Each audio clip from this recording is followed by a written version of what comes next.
Basically, we wanted to know what is the plan now with the bridge remaining open. I know that it's still going to close at some point, but what is the plan now, if you happen to know? Well, you know, we have been reaching out to FDOT to find out information, and they apparently are getting information the same way we are through you guys.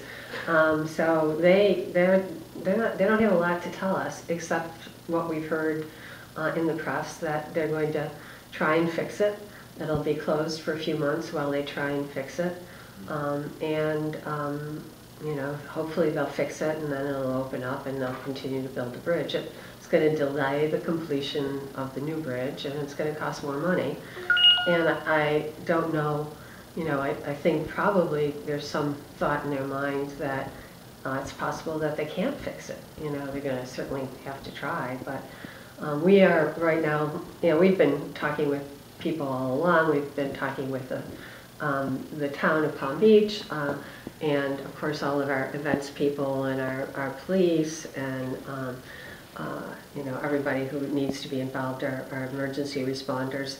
We're developing a plan when it closes, and we're having a meeting right now over there. All those people that were going into the meeting, it was just to go through all the events that are coming up in the next few months and to see what kinds of plans we have to put in place for each of the events.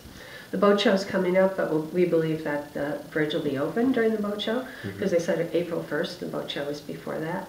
But then, of course, we have Sunfest, and but that's, you know, into May, and by that time there are a lot fewer people living in Palm Beach, and you know, but of course we have to prepare, so that's what we're doing. You talked about a little bit that it's going to cost more. Is that worth it at this point, or should they just fix it?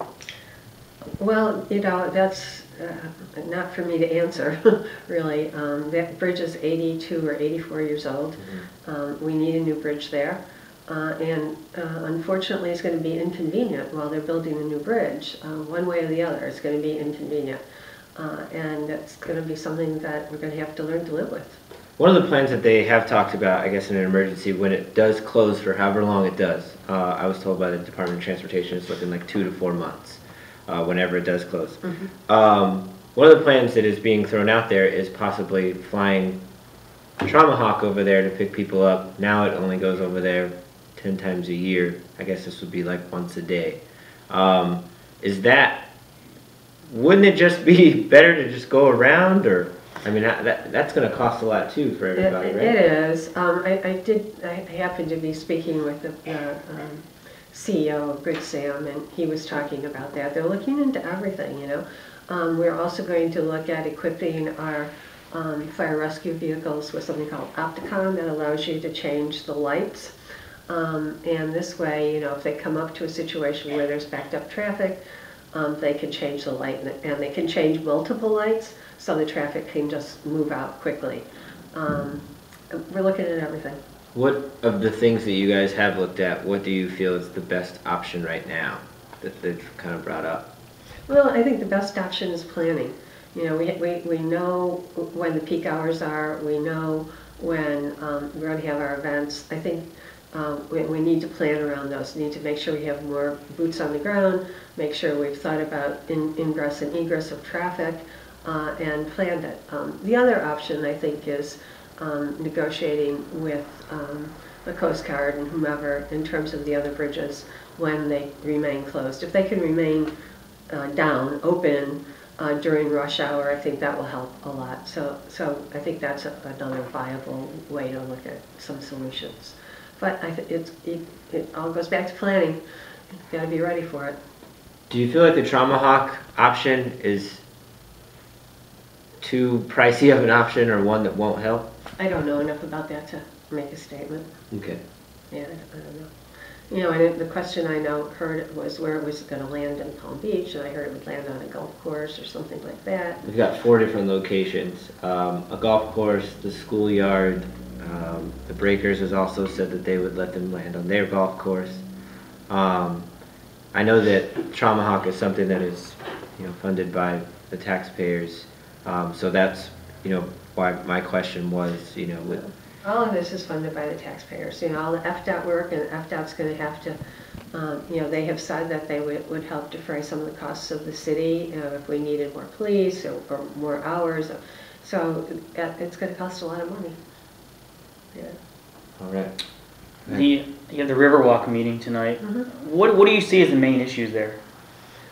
Well, you know, they're concerned about their lakes, and those are not lakes; they're retention ponds, and they have concern about their level, and they want to talk about how we might be able to help them. And I think, you know, what we need to do is figure out first of all, if it's a problem. Secondly, what we need to do, what can be done to fix it, and thirdly, how can we get that done collaboratively? Has the city been drawing from those retention ponds? No. And what about the county? I don't know about the county. Okay. I mean, certainly the word is that the county well field draws on it. Our well field has not been in operation since 2011. We have not needed it. And even when it was, we didn't feel like it was drawing them down. Is this something you've been hearing a lot from Riverwalk residents? Yeah, well, it's been a concern of theirs for a number of years. When I became mayor, I asked us to hire a hydrologist to go out there and look at it. We hired a special hydrologist at that time to go and look at it. They hired their own hydrologist. You know, we've come up with pretty much the same thing. You know, that the lakes were very high this season because of Isaac, and they've gone down. But they're at the same level they were last year. So it's not like they've dropped precipitously below their regular level. They're at the same level they were last year. At least the last report I saw said that.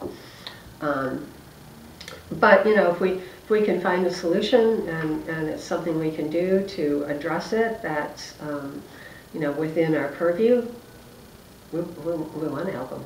Is it at the point where it's actually affecting the residents, or are they just seeing the lake lowered and they're concerned what could happen? Well, I think it's aesthetics, and I've heard that it doesn't smell very good because it's gone down. But I think it's mainly aesthetics. And they have wells. They were allowed by South Florida Water Management District to have wells on their property, and when the lake goes below a certain level, they're allowed to run those wells and draw the water in from the aquifer. And what's city staff's take on the issue? I think it's pretty much the same as mine. That if there's something you can do, you will do it. Of course, yeah. Okay. I mean, we have a lot of restrictions on what we can do. We have bond covenants, and we can't give them water because of our bond covenants, and you know, so we'll look at what we can do. Right. 'Cause I know the commission's obviously bringing in that new consultant. Mm-hmm. So I mean, what else? What's the other options? I don't know.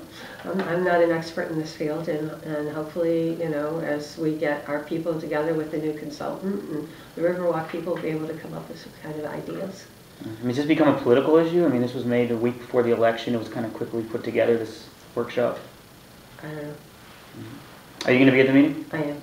Okay. For a while, I have another appointment at 7 o'clock. I'll be there for a while. Mm-hmm. Also, the JCPenney is closing, and it's interesting because I think that slowed down the mall by them having to be open.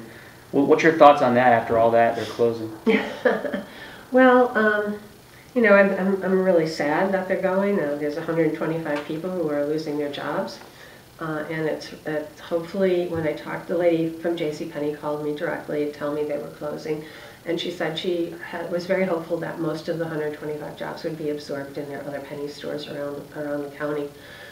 So, you know, I hope those people do have jobs.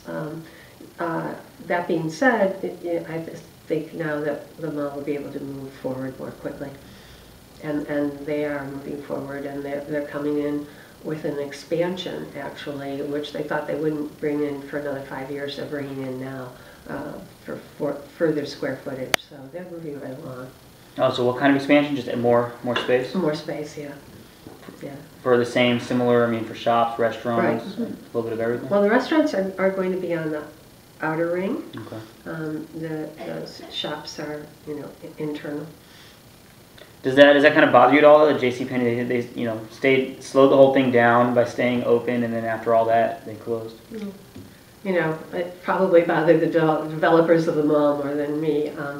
You know, I think JCPenney's nationally, I know, is having a lot of issues, and you know, it's they're struggling. Mm-hmm.